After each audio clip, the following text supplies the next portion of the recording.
Good morning. Good morning. Good morning. Thank you. Please. Thank you.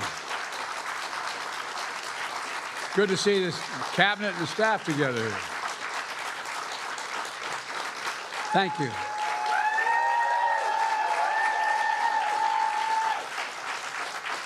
Thank you, thank you, thank you. Please. Thank you, thank you, thank you. It's good to see you all. Particularly good to see my granddaughter sitting in the front row here. Hi, Finn. How are you, honey? For over 200 years, America has carried on the greatest experiment in self-government in the history of the world. And that's not hyperbole, that's a fact. We're the people. The people vote and choose their own leaders, and they do it peacefully. And we're in a democracy. The will of the people always prevails. Yesterday, I spoke with President-elect Trump to congratulate him on his victory.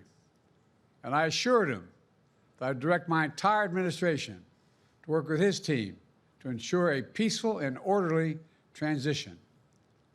That's what the American people deserve. Yesterday, I also spoke with Vice President Harris. She's been a partner and a public servant. She ran an inspiring campaign, and everyone got to see something that I learned early on to respect so much, her character. She has a backbone like a ramrod. She has great character, true character. She gave her whole heart and effort, and she and her entire team should be proud of the campaign they ran. You know, the struggle for the soul of America, since our very founding, has always been an ongoing debate and still vital today. I know for some people, it's a time for victory, to state the obvious. For others, it's a time of loss. Campaigns are contests of competing visions. The country chooses one or the other. We accept the choice the country made. I've said many times, you can't love your country only when you win. You can't love your neighbor only when you agree. Something I hope we can do, no matter who you voted for, is see each other not as adversaries, but as fellow Americans. Bring down the temperature. I also hope we can lay to rest the question about the integrity of the American electoral system. It is honest, it is fair, and it is transparent. And it can be trusted, win or lose.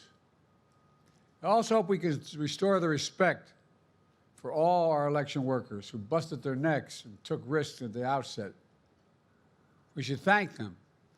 Thank them for staffing voting sites, counting the votes, protecting the very integrity of the election. Many of them are volunteers who do it simply out of love for their country. And as they did their duty as citizens, I will do my duty as president. I'll fulfill my oath, and I will honor the Constitution.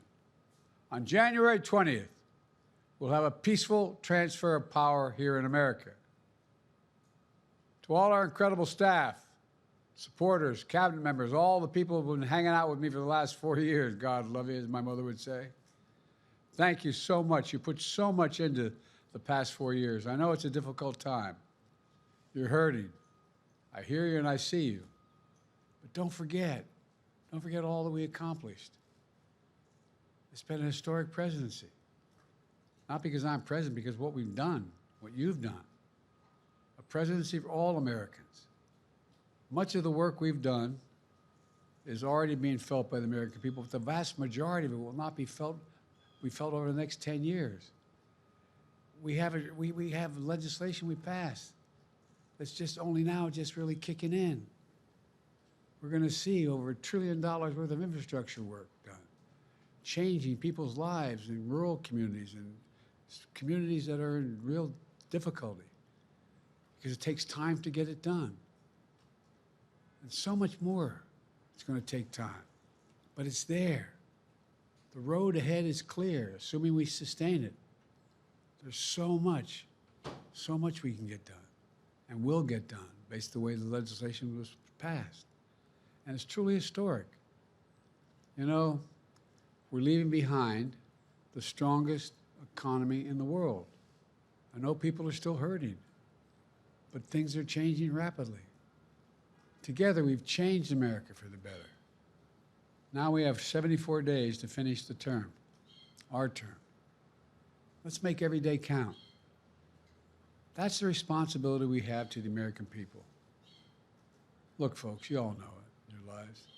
Setbacks are unavoidable, but giving up is unforgivable.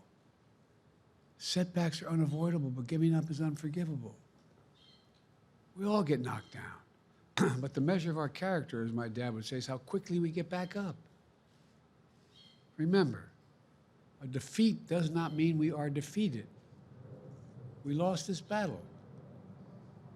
The America of your dreams is calling for you to get back up. That's the story of America for over 240 years and counting. It's a story for all of us, not just some of us. The American experiment endures. We're going to be okay, but we need to stay engaged. We need to keep going. And above all, we need to keep the faith.